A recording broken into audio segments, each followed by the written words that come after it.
Greetings, everybody. Let's talk about some of the pros and cons of holding index funds instead of buying individual company stocks. First of all, for anyone who may not know, an index fund is comprised of a whole group of stocks and tracks how they're doing as a whole. The S&P 500, for example, is an index of 500 companies, and there are index funds for specific sectors too. For example, there are index funds for the financial sector, industrial sector, utilities, and etc.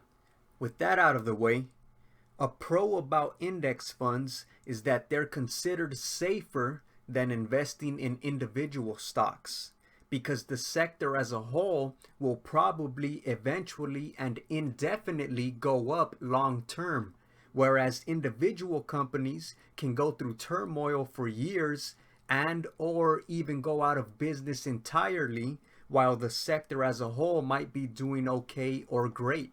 But a bad thing about the index funds is that they often underperform the superstar stocks. For example, look how Apple and Microsoft have outperformed the technology sector during the past 5 years, and how Google and T-Mobile have outperformed their communications sector as a whole. However, if you have multiple individual stocks, it's possible to underperform the sector even if you have some of the big winners.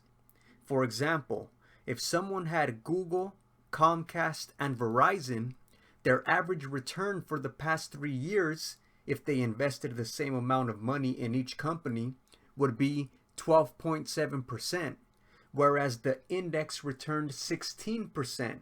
So in this case, having the simple index would have provided a better return.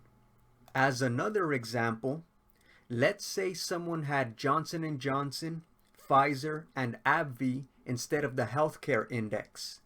With those three stocks, their average return would be 25.5%, whereas the index returned 52%. Another pro about index funds is that they're often cheaper to purchase than big name individual stocks. For example, Microsoft is $325 per share, and Nvidia is $385 per share. Together, they would cost $710. But with the technology sector index, such as XLK, it would only cost you $165 to buy a piece of them and a whole bunch of other tech stocks.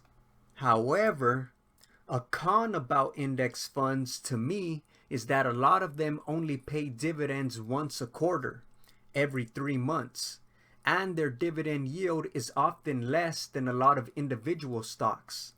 For example, here's an image of some individual stocks you could own to get paid dividends every month, and depending on which stocks you have, you could get paid dividends almost every week of the year.